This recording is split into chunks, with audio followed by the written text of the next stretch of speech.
What is going on, everybody? It is Alex coming back at you with another video, and today we are going to be doing a post-combine mock draft. So, if you guys are new, would love for you guys to stick around, like, comment, subscribe. You guys know how to use YouTube. Of course, we're on that road to 7,500 and then on to 10K. So, let's get there ASAP. You guys can join the Discord as well. I have spring break coming up, so y'all know what we do over there in terms of those nice tape studies that you cannot do on YouTube because copyright issues. So, feel free to join there. We have over 700 people who are a part of that community, and it is absolutely free. It's awesome. So I would love for you guys to go there. Feel free to DM me there anytime. Again, comment everything down below. Tell me what I'm doing wrong. Don't be a dick about it. I like to make good content for you. So just be able to inform me without being a dick. That'd be quite nice. Let's jump right into this, though, starting off with the number 1 overall pick.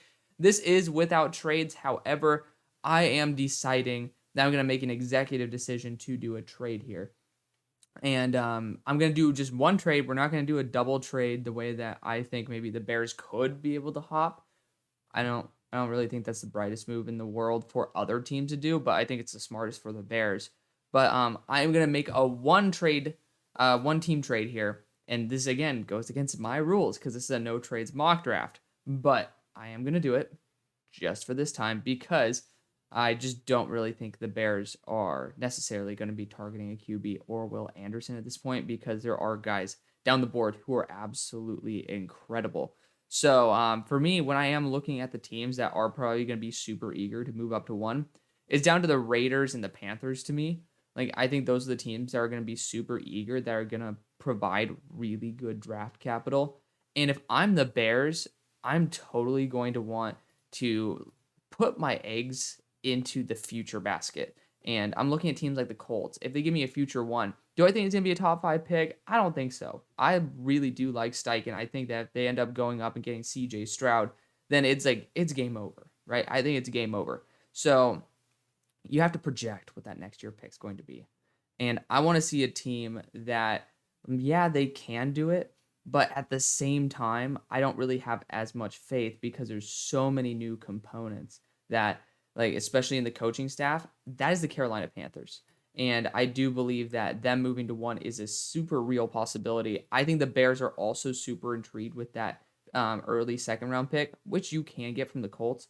But I have more faith that the Panthers are not going to succeed if I'm the Bears than the Colts. The Colts, I believe they end up getting CJ Stroud. It's game over. I really do. I think they could easily win their division. And that's just because I feel Steichen can really maximize CJ's ability. So I think the Bears, there's been rumors that it could be a 2025 first round pick. I don't really think that's the case, but we actually might toss in a future second as well. And it really depends. We are going to make this trade, though, and it doesn't affect the mock draft anyways. It's a 1-round mock. But I do think the Carolina Panthers are the team to be aggressive to move to 1. And after looking at the combine, it's down to 2 players here at 1. I don't know if Bryce Young is somehow 10 pounds less than CJ Stroud can really garner the attention that the superior talents in terms of physicality that CJ Stroud and Anthony Richardson have. I think Will Levis definitely did drop to QB4. It's now a debate who is QB1. AR has the most potential in the class, 4.43 340. It's ridiculous that somebody that size and at that position can play at that level.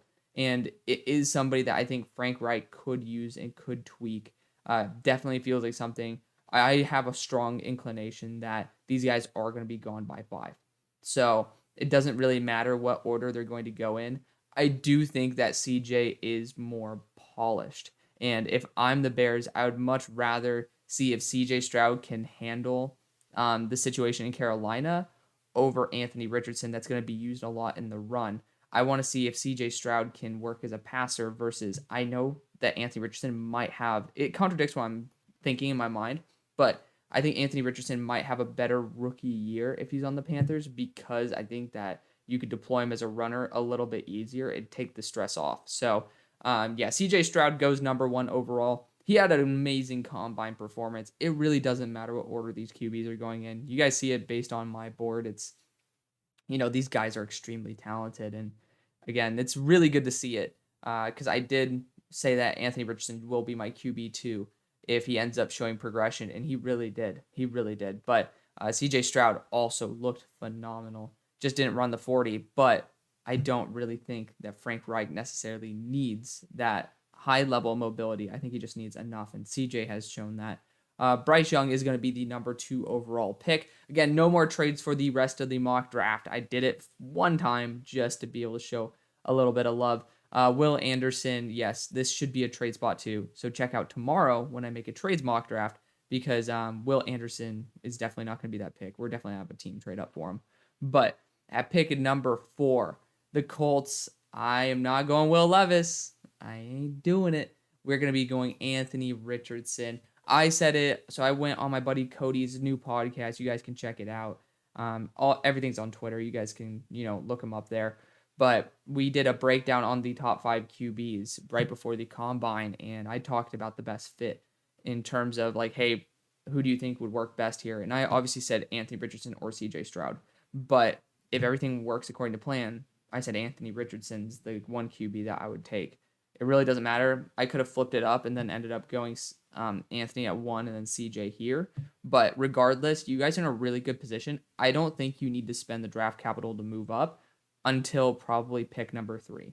I don't really believe that you need to spend that high of the draft capital. You can make a 1-spot move and probably get somebody that uses 1 or 2 on your board versus pretty much leverage your entire franchise for it. So that's where I'm at mentally. You guys can give me some feedback on that as well. Jalen Carter, he did end up, I believe, paying $4,000 bond. We're going to be optimistic here, and it's down to Will Levis and Jalen Carter. Will Levis did a good job. I just thought that he didn't separate himself, in my eyes, from the other guys. I feel like he was pretty stagnant, just kind of stayed in place, versus the other guys that really boosted their draft stock. And for me, if I am going to be Pete Carroll, I'm going to take the personality issues all day. I'm going to go Jalen Carter. And yeah, you may say, oh, well, you just said you're going to be optimistic and bring up personality concerns. He also, 1, isn't testing, but 2, he did not look like he was giving 100% on every single rep. If he does, he can be an absolute freak, but just everything that has been brought out in the press just doesn't give me the confidence. Am I right? Absolutely, I could be wrong. So I don't know. But from what I do have, the information that is out there, I'm a little bit more leaning towards there is legitimate concern compared to guys like KT, who obviously like I've had detention with, but somebody who I really have an understanding that they are not lazy. They're just very smart and strategic.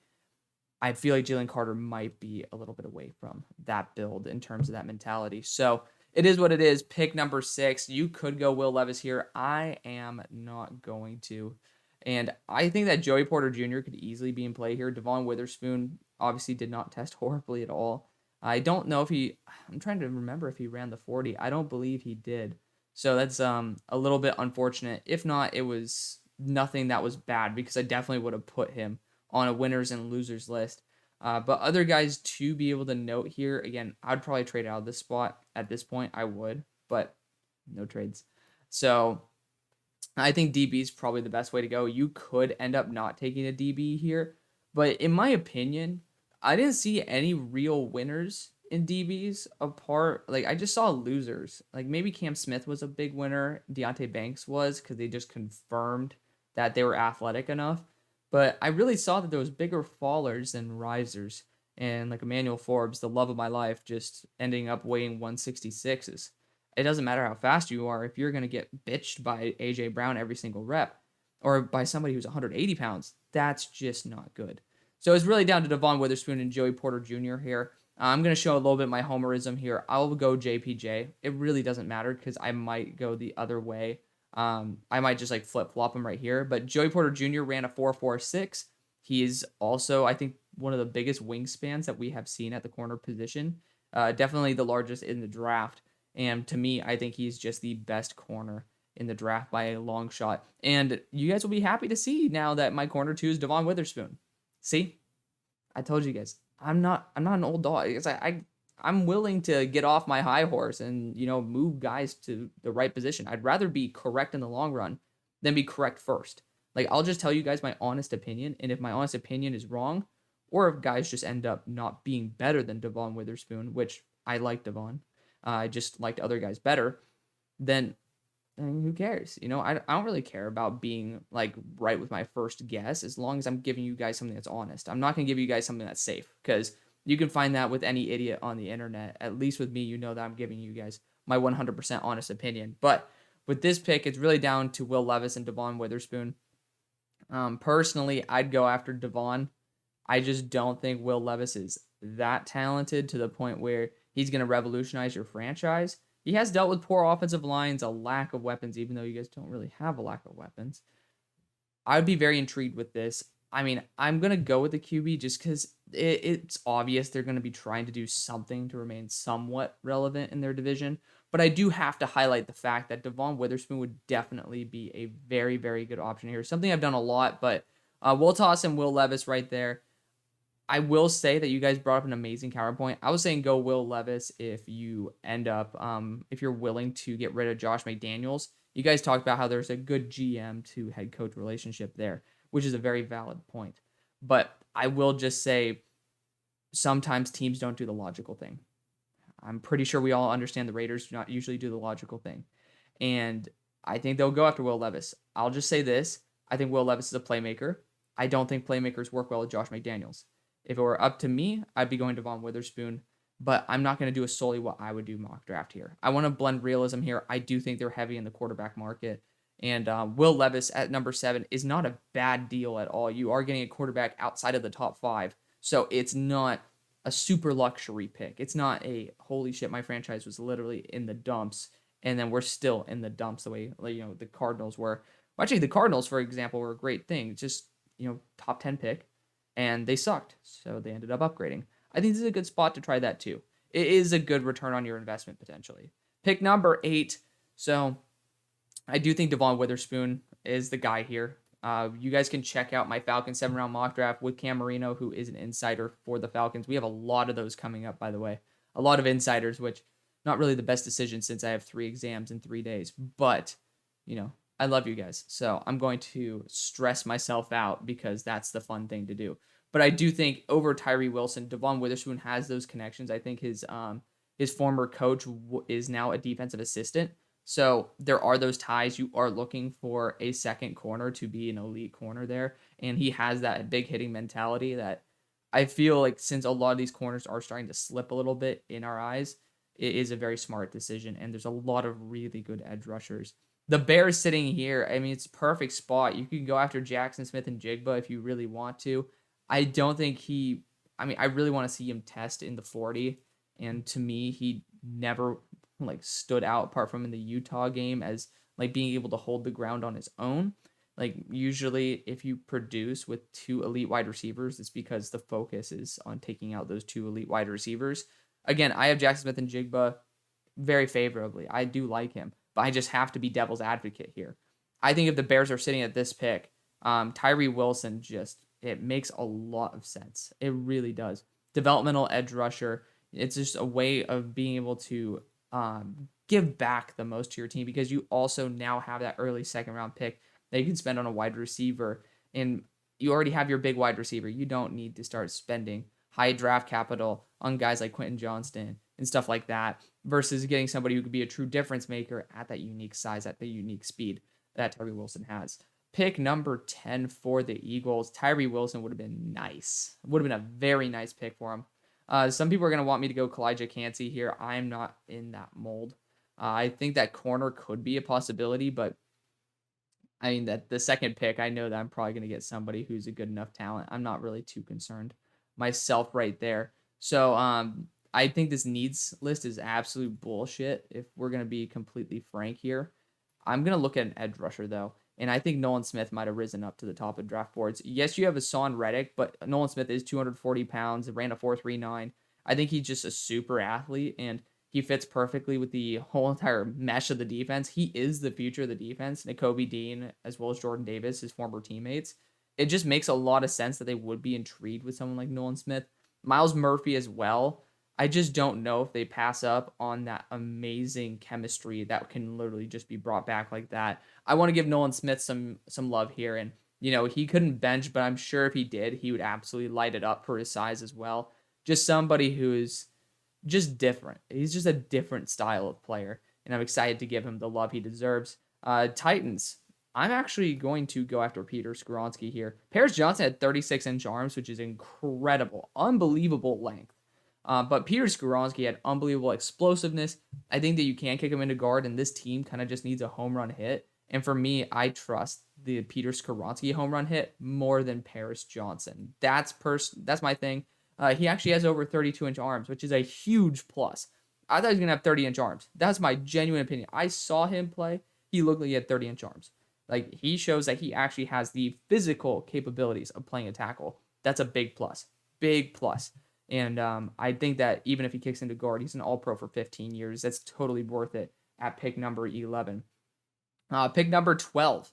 I think Quentin Johnston's still in that mold, man. He is unbelievable in terms of explosiveness, over 40-inch vert. Just an awesome player. Other players to note at this position, you could try to go other forms of the offensive line. Myles Murphy, to me, might just be too good of value, though. It's just, he's such a solid, consistent player, and I totally want him to be that consistent run-defending edge rusher that gets some good pressure. And you've seen what he can be in 2021. Like, just somebody who is a true difference maker. He reminded me of Khalil Mack when I was watching him, and just like his pure power. He didn't have that this last year. I don't know if that's injury. I don't know if that's just coaching that just kind of told him not to do that. But the thing is, we've seen it. And I know that this team should be going after defense in some way, shape, or form. And, you know, if you have D'Amico Ryans, it's kind of wrong to kind of like pass up on a guy who has shown that potential. So want to show a little bit of love there. I do like changing it up a little bit. Pick number 13, no longer going to be getting Derek Carr. So I think the right thing here, I mean, we already know how we roll with this. It's going to be an offensive tackle. I think Paris Johnson or Broderick Jones have really pushed their draft stock up. Same thing with DeJuan Jones, but I don't think he's going before these two guys. I like Broderick Jones more, but Paris Johnson has the length advantage by 2 inches in his arms. He is a very good athlete as well, so it really doesn't matter. I'm going to go Paris Johnson here. Leaving the Patriots to be able to draft someone on their own. I think that's down to DeJuan Jones and Broderick Jones. I personally think I'd rather go Broderick, but you can't go wrong. It depends if you want to go right tackle or left. But I love Broderick Jones's athleticism overall. I think he was the leader in the 40-yard dash. Another guy I could note here is Brian Branch or Lucas Van Ness. Lucas Van Ness had 17 bench press reps, which to me is really weak for somebody. It's weird. His explosiveness and power were the things that I kind of thought were his strengths, but they actually are his weaknesses. So I don't know if that's a good thing or a bad, but to me, it's a little bit more worrisome. I am going to be going after Broderick Jones here. Pick number 15. We're seeing the wide receivers fall, even though they should not, but I'm going to go LVE. I do think this team is focused on somebody who, I mean, he's shown that the tape weaknesses are tested positive. Like his bend, his athleticism overall, it's there. Like you definitely see that raw athleticism, but his play strengths just appear to be weaknesses. And that's something I'm trying to wrap my head around because he does appear to have that power. I don't know. But hey, you know what? He's still a really, really good player. I'm excited to give him a little bit of love. Pick number 16. Christian Gonzalez is the guy who I'm honing in on here. He tested out very, very well. A very good player. So I really can't go against drafting Christian Gonzalez at this point. The wide receivers are impeccable. It just sucks to see them continue to fall, but it is what it is. The Steelers, of course, in the trades mock draft, I'm having teams trade up with guys like Quentin Johnston, and like guys like Brian Branch as well. Maybe not Brian Branch, but definitely Quentin Johnston needs to get off the board. With the Steelers, corner probably is a big position I'd want to focus on.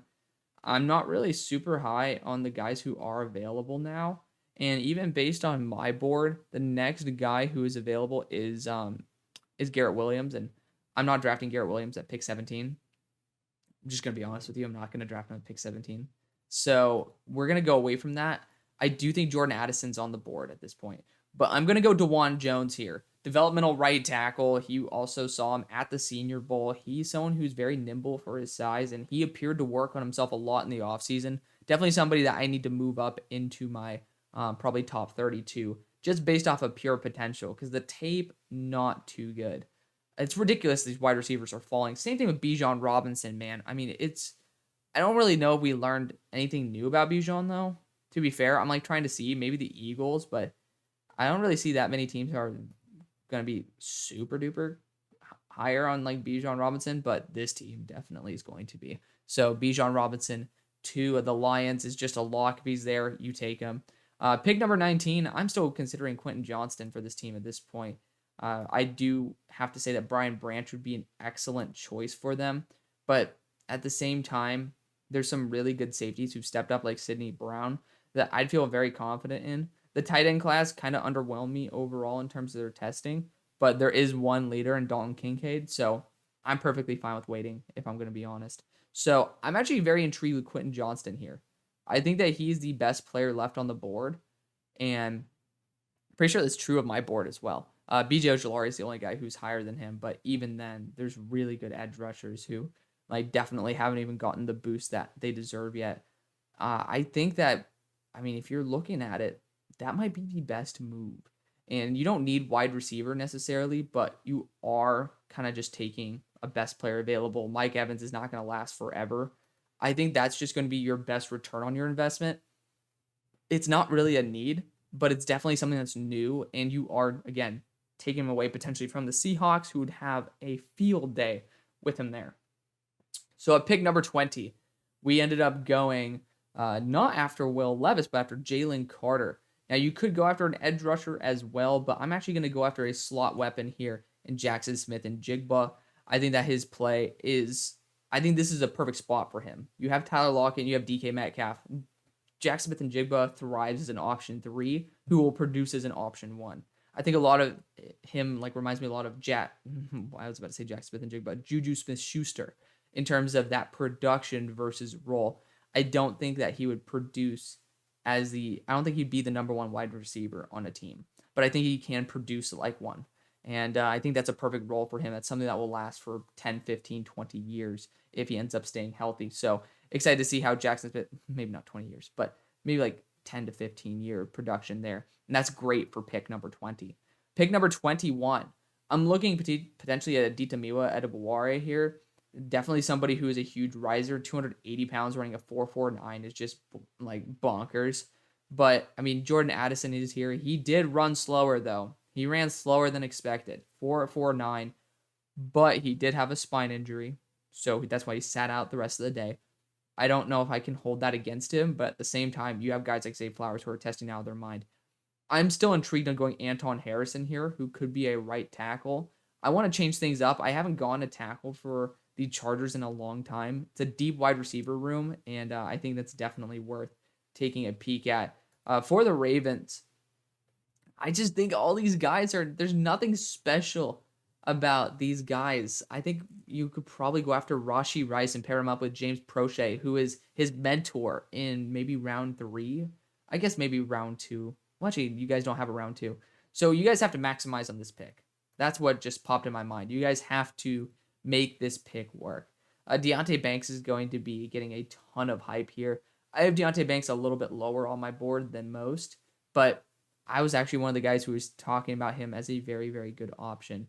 And this is a team that could definitely mold him into into even a better coverage athlete. I think that Maryland DB staying in Baltimore, Maryland is kind of a great story. So we're going to be doing that. Pick number 23. So you guys just ended up cutting Kendricks to be able to save a lot of money. I do think linebacker is a potential option here. And a former now linebackers coach is your defensive coordinator, so it could make sense. Cam Smith tested very well, and that's awesome because I literally fell asleep while watching him. He was so boring, and it's nice to see that he's getting a little bit more love now in that he did improve his athleticism in the offseason. I think Keely Ringo could be molded into a superstar in the right situation, but it does require a lot of molding. It's tough. I'd honestly go after a free agent if it's up to me. And I'm going to go actually after a linebacker here in Trenton Simpson, who ran a 4.43, who's just an athletic monster, but Now you have a huge vacancy there. You have a linebacker you drafted in the 3rd round last year who I ended up loving from Oklahoma. So now you're pairing him up with another super athlete in Trenton Simpson. He just has to, the linebackers have to sometime go. And I'm just guessing this is when it is. Brian Branch ran almost a 4.6. This is where he's going to fall. I'm not going to let him slip any further. Yeah, you guys need a slot corner / safety as well. I think it's a great spot for him to go. We are also seeing some really good players fall. That's just what happens in the NFL draft. Like, good players fall even though they shouldn't. But, you know, it is what it is. Pick number 25 for the Giants. I'm going to go after a wide receiver here. And it's Jordan Addison or Zay Flowers. You guys can choose which one you want. I'm going to go after Jordan Addison because I still think the tape does not lie. Pick number 26 for the Cowboys. I do think that Zay Flowers would be an excellent option for this team. You know, you do want that explosiveness there. I'm going to be tagging Tony Pollard, but we'll see what happens. But you do know they value that big playability. I think Zay would be an awesome option in this system. And also, I already know that probably the Bills would be intrigued with him. I know that for a fact, maybe the Chiefs would be interested in somebody who's as shifty as Zay. So we are going to be going after a player who I'm a huge fan of in Zay Flowers. We also have to move Jalen Hyatt down my board a little bit. But again, board is not complete. Pick number 27 for the Bills. Offensive tackle is a must. And we still have Darnell Wright here. He tested out very well. It's just he didn't test out as well as I hoped for. He didn't separate himself the way I was hoping for. I don't think that means he's a loser by any stretch of the imagination, but I do think in a realistic situation, he is going to be there about that 27th pick, and that's going to be what seals the deal for him right there, because he didn't really separate himself at all from guys like DeJuan Jones, who he's a lot larger in terms of his stature, right? And that's technically not true. But DeJuan Jones is just more of a behemoth than Darnell Wright. And Darnell did not have the agility drill or the explosiveness that I had expected from him. So, like, I had to move him down a couple spots on my board. Still tackle 1, but it's just like I can understand that there's definitely some legitimate concern. But at pick number 28, still seeing if there is a tackle on the board. Nothing that I'm extremely passionate about who is left. So, looking at the best guys available, this is a really tough spot. This is a very tough spot. I think tight end is a legitimate option here with Dalton Kincaid. It's a boring one, but Dalton Kincaid is a very good choice. This is going to be Adita Miwa Adebaware. I am not going to threat too much with this one. 4.49 at 282 pounds. It's just sometimes you have to make that move. And this team definitely values a super athletic edge rusher who also has a good amount of size to him. Now you have Derek Carr. It just really depends on the contract. But now with Derek Carr, you are also going to have a really, really, really good upside player there in Adita Miwa Adebaware. So pick number 30, I think this is Kalijah Cansey. I really do. And I'm not really going to talk too much about that. You know, he has short arms, but he's going to definitely be a really good DPR for you. And now you have addressed both the defensive interior and the edge rusher position with super athletes. To me, that is great. And that pick number 31, Brian Breezy appears to be the guy who I am honing in on. There's some really good players who are left on the board, though. So I got to give some shout-outs here. You know, Felix is a really good player. Thule was super underwhelming. Talk about somebody who I thought was going to be 290 and still run like a 4.6. Super underwhelming. You know, Andre Carter. Oh, man, he fell from grace. Isaiah McGuire, let's not even talk about it. But I think Brian Breezy is a great choice if he is there. It's a great situation for him to develop in. So that is going to be the video. Let me know what you guys think. Thank you guys so much for watching. See you on the far side.